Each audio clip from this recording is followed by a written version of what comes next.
Hey guys, welcome back to my channel. Today is going to be my January favourites. Now, as you guys will know if you're already subscribed, I don't do favourites every month, but this month I had a few things to talk about. I've got some food, some beauty, a podcast, some travel accessories, a little bit of everything. First up are my Havaiana flip-flops. If you guys have seen my video of my kind of forced minimalism, you'll know this is one of only 3 pairs of shoes that I have with me, and I thought I couldn't wear flip-flops because they rub so much between my toes. They always gave me blisters, you know, I couldn't walk a long distance in them. But then someone bought me some Havaianas and I was like, oh, this is awkward. They've got me a present that I'm not going to be able to use because I can't wear flip-flops.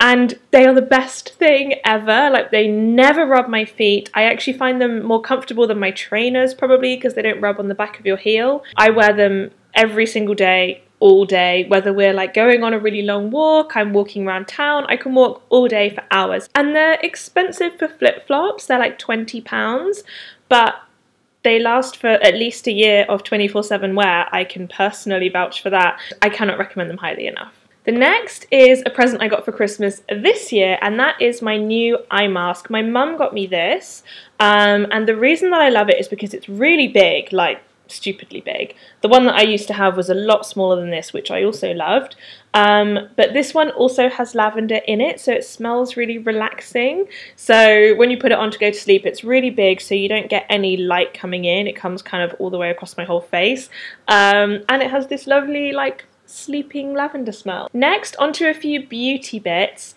My #1 epic discovery this month, the Maybelline 7-Day Stay nail polish. I have tried so many nail polishes that claim to be long lasting. You know, they're like gel effect or 1 week stay or whatever, and they never do. But these are unbelievable. Genuinely, after 7 days, wasn't even chipped. Like, it was insane. I've never experienced anything that good before.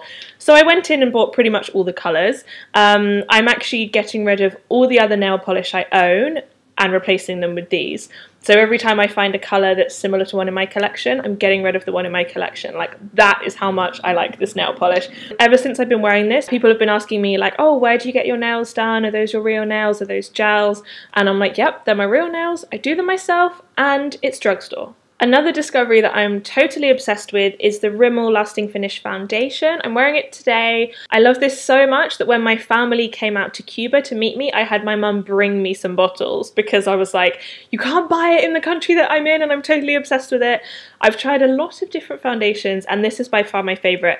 It's not super matte, but I do have oily skin. I think it looks really healthy, and I'm just totally obsessed with it. And again, it's Rimmel, so it's really affordable. To go with that is the Real Techniques, it's like sponge beauty blender.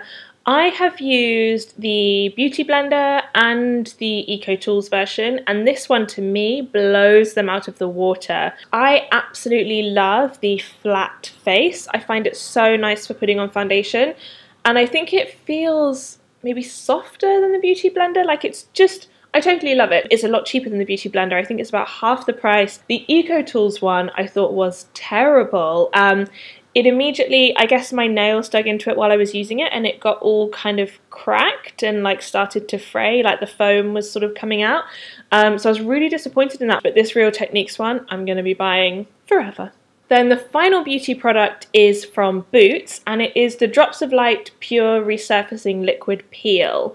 This is, I guess, like an exfoliating mask, except that you don't leave it on. It's a gel that you pump out and then you rub it into your skin, and it just takes off all the dead skin. Afterwards, I feel like my skin is really smooth, but it's just a gel. There's no like abrasive components in it. So it's not like an exfoliating mask where you're kind of rubbing sand in. And it's also not a mask that you have to leave on, because I really like the Dr. Sibar mask, which I think I've mentioned in a previous favourites, which is one that you leave on for like 20 minutes and it takes off all the dead skin. But this is really cool because it's just super quick. So sometimes in the morning, if I'm washing my face and I'm like, oh, it feels a bit like gritty, I just rub this in and wash it off, and it kind of gives you a fresh start. So I do still use an exfoliating mask every couple of weeks, but this I find is really good for a little quick fix. Next is a food favourite. I have been swapping to try and have more vegetarian and vegan meals, so I have bought some coconut milk to go in my porridge. And I thought when I first had it, maybe it would be like not as good as milk, but you kind of get used to it. But actually it was just great from day one. I really enjoyed it. So I am now having unsweetened coconut milk in my porridge every single day.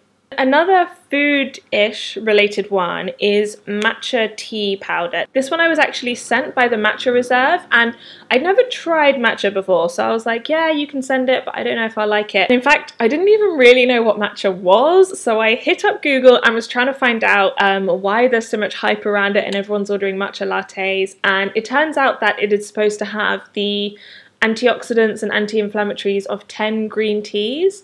So I think it's recommended that you don't have too many of these per day, but it's cool. It just comes as a powder.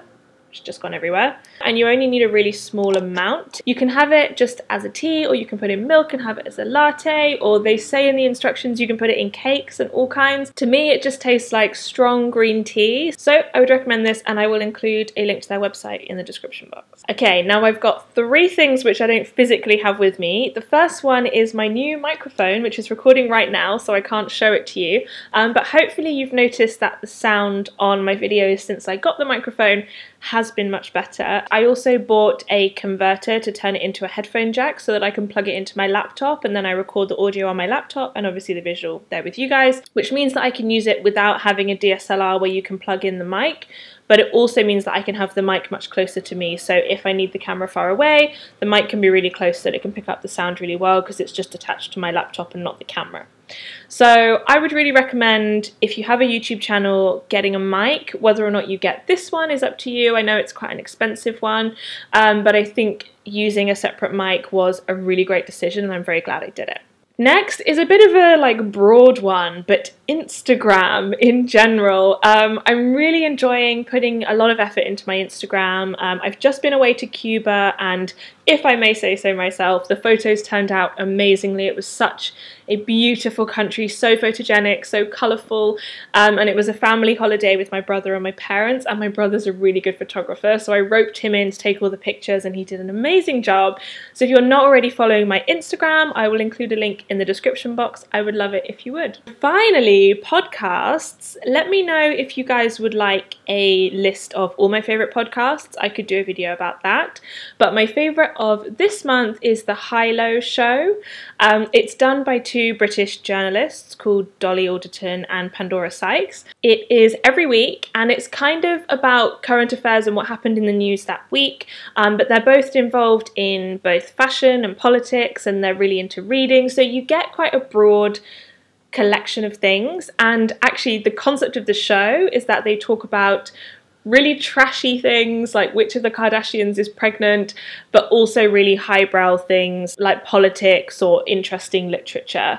So I really love the balance. They're very funny, they're very relatable to me, they're a similar age to me, and they have similar interests, and I absolutely love their podcast. It is my favourite right now, and every time it comes out I tune straight in. So I'd really recommend that one, but let me know if you guys would like a proper video into all the podcasts that I'm loving, and if you have any recommendations, send them over in the comments. So that is going to be it for the favourites. I hope you discovered some things there that you'd like to try out. Let me know in the comments if you have any video requests. I'm always up for making videos that you guys want, and of course don't forget to subscribe. I will see you in my next video. Have an amazing week. Bye!